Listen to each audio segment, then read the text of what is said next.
Hello and welcome back to Boxers Shorts. A reminder that if you are watching this video, your phone should be away somewhere, your tabs should be closed, and you should have a pen and paper ready to do some work. Before you start this video, you must make sure you have watched two videos first. One is called Half Equations. Without that, this video will not make sense. And then after that, you need to watch the one called Oxidation and Reduction. If you haven't seen those videos, this one, I'm afraid, will not make sense. Okay. Get your pen and paper ready, and as usual, get started on your starter. Pause your video and do that now. Okay, you should only be listening to my voice now if you have finished that starter. Let's go over some of these answers. Half equation show the formation of sodium ions from sodium. So we're going to start with sodium. We're going to be forming sodium ions, and that's where our electron is going to be. What has been oxidized or reduced? So in this case, we can see that this guy over here has lost electrons. And because it's a loss of electrons, we are going to say that Na has been oxidized. Again, that's what we did in the previous video. If you don't understand that, go back, do the video. Lithium chloride's formula is LiCl, which ions are present in lithium chloride. So we have Li plus and we have Cl minus. Which is more reactive, lithium or sodium? So we know that sodium is more reactive because it's further down the group. And previously in your studies, you've learned about why that is due to the size of sodium, the number of electrons, and how easy it is to lose the outer shell electron. Now we look at this reaction, and we can see very clearly that it's taking place because Na is more reactive than Li.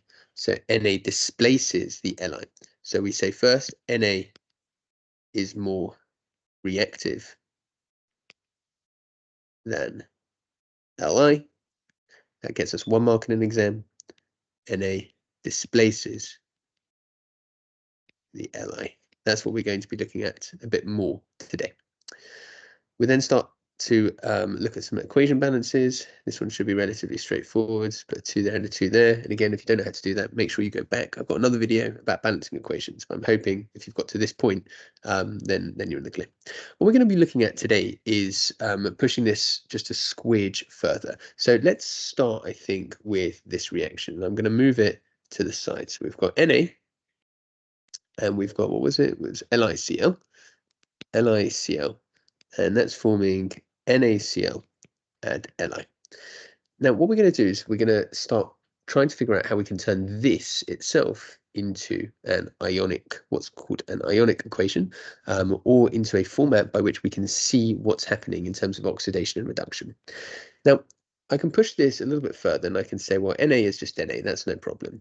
But LiCl, we looked at before, is made up of 2 different ions. It's made up of Li plus and it's made of Cl minus. On the other side, we see the same thing with the Na.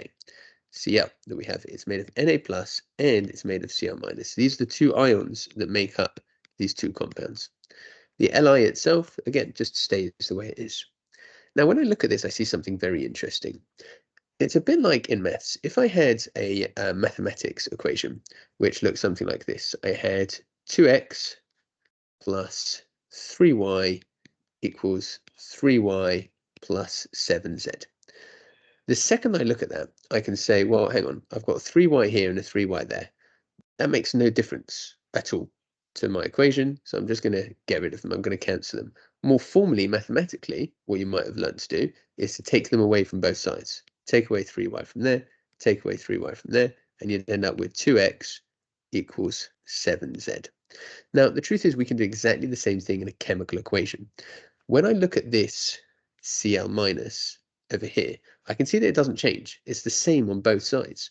And if it's the same as both sides, well, who cares? Like, what difference does it make? I'm not interested in it at all. And chemists tend to call this a spectator ion. Like in sport, you have a spectator. A spectator is someone who just watches. They're not involved. They don't take part. They kind of just watch. They sit there. The sport goes on, and the person is kind of just watching. And because of that, I can actually cross them out and get rid of them. And then when I write my equation out, I can see Na plus Li plus forms Na plus and Li. Now, this is really, really useful to me. And it's really useful to me because if I look at this Na to start with, Na has turned into Na plus. And if it's done that, has it lost or gained electrons? Say your answer on 3. Has it lost or gained electrons? 1, 2, 3. I'm hoping you said that it's lost electrons. You know, and we could, I guess, summarize that somewhere else if we wanted. We could say Na forms Na plus and E minus. That's the format that we looked at before. Okay, we can see that it's losing electrons.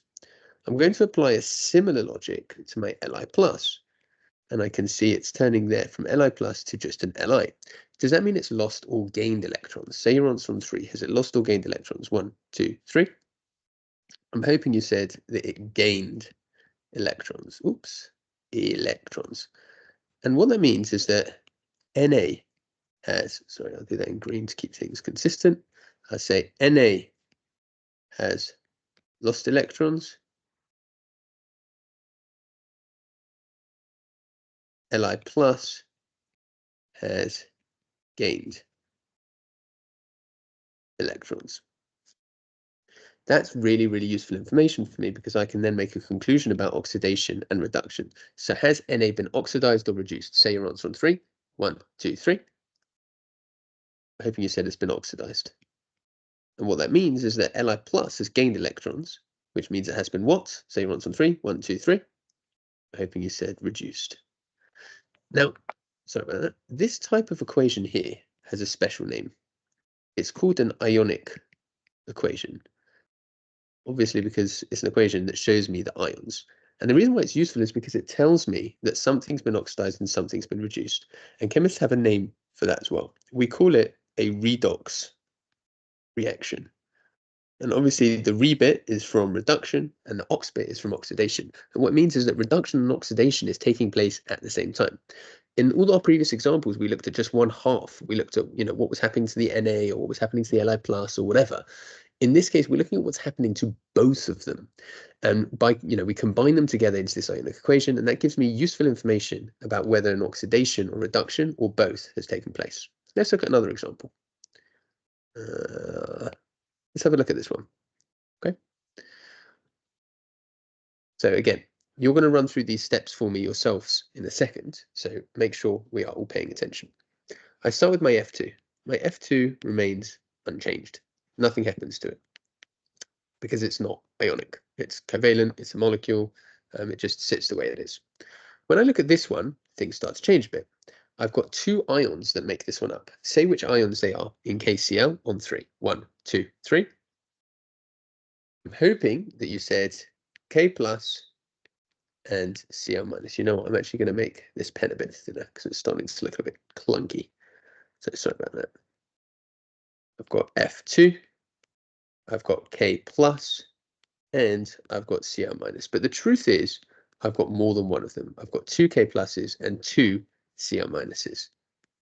On this side, what do I have over here? Say your answer on 3. 1, 2, 3.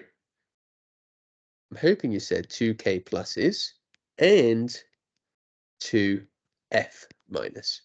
This guy here is just Cl2. It's not ionic. It's not made of ions. It's covalent, simple molecular or small molecules. So it just sits as Cl2.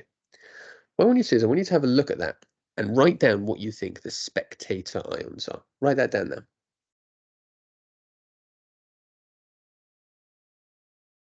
I'm hoping you spotted that in this case, the spectator ions is my K plus.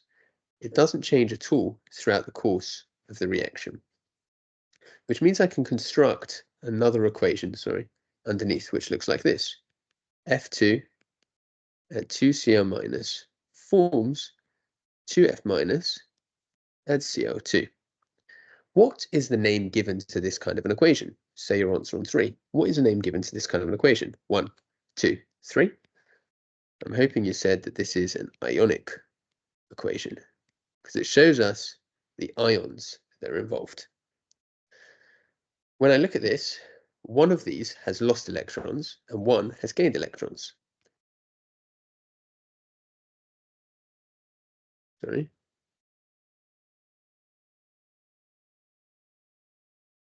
Something, something, electrons, electrons. I'd like you to copy and complete those 2 statements. Pause the video and copy and complete those. Okay, so I'm hoping you wrote that down. So F2 in this case has gained electrons. If it's increased in charge, if it's gone from having effectively a 0 charge to a minus charge, then it must have gained electrons. And the flip side, of course, of that is that Cl minus has lost electrons. If this is the case, then what's been oxidized and what has been reduced? What's been oxidized and what has been reduced? Write your answer down there, please. So I'm hoping you wrote that F2 has been reduced and Cl minus has been oxidized. You are probably getting the hang of this. What is the name given for this kind of a reaction? If there's a reduction and an oxidation taking place at the same time, say your answer on 3. What is the name for this kind of a reaction? 1, 2, 3. I'm hoping you wrote that it's a redox reaction. Let's look at another example. I think I've got 2 more to do.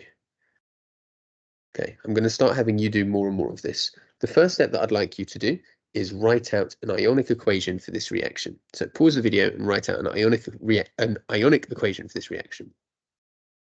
You should only be listening to my voice if you have written out an equation for that. Now, often a mistake that students make is they'll write Na plus here, but it's not Na plus, it's just Na. It's not part of a compound, it's not ionic, it's just Na. The ions, they only kick in over here. On this side, it's exactly the same story. It's the Na plus and the Cl minus, but the Li stays the way it is. My next step is to remove a certain type of ion. If you've not done that, then please do that now. So the ion that I'm going to remove is this one, which is my Cl minus. And I'm going to be left with Na and Li plus forms Na plus and Li. Please write down on your boards for me what the name of the type of ion is that I can remove. What is the type of ion that I can remove? So write that down in your on your piece of paper. So I think I said your board is autopiloting from the classroom. So on a piece of paper or whatever, that'd be great. So I'm hoping what you wrote down is that these are called oh gosh, that is vibrant. Let's try something else. Spectator, there we go. Spectator ions. They just watch, they don't take part. Now what I'd like you to do is see if you can, underneath, identify what's been oxidized and what's been reduced. So pause the video and write down what's been oxidized and what's been reduced. Okay, you should only be listening to me if you've done that now. And I'm going to say that Na has been oxidized. It's lost electrons. And Li plus, not Li, Li plus has been reduced. If Na is going to go from having a 0 charge to a plus charge, it must have lost electrons. And if Li plus is going to go from a plus charge to a 0 charge, then it must have gained electrons. Now, all of this, these 4 lines, I'm going to ask you to write down yourself on this one. So try that yourself now. Pause the video and try that yourself. Okay, you should only be listening to me if you've done this completely. So here, I've got Mg2+, and this is the tricky bit, I've got 2 F minuses. Not just 1, but 2, because there's a little 2 over there. My Ca does not have a charge, just because it's an element, it's not ionic, it's not part of a compound. On this side, my Ca now does have a charge. It comes from there. And I've got my 2 F minuses again, and now I've got Mg. Okay. My spectators that I'm going to get rid of is F minus. It does not take part in the reaction. I'm going to get rid of it. And I'm going to be left with Mg2 plus and Ca, forming Ca2 plus and Mg. This makes me quite happy. That's nice and balanced and fairly straightforward. And underneath that, I'm going to write my 2 sentences. Mg2 plus has been reduced and Ca has been oxidized. And that is done. If you got that right, well done. If you did not get that right and you got it catastrophically wrong, I strongly advise you go back and look at the previous examples. So start over here, then move down to this one, then move down to this one, and then try that one again. Where a lot of you may have gone wrong is on this 2 over here. And that's again because I've got MgF2, I've got 1 Mg2 plus and 2 F minuses. So I'm going to write that as 2 F minus, like so. And the same applies over there. Okay, I think I've got some more for you to try now. Okay, so have a go at these ones for me, please. Pause your video and have a go at these.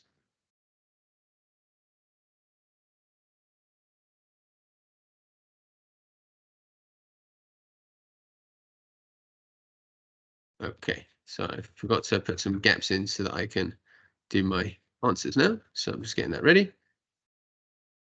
And then we can go over it together.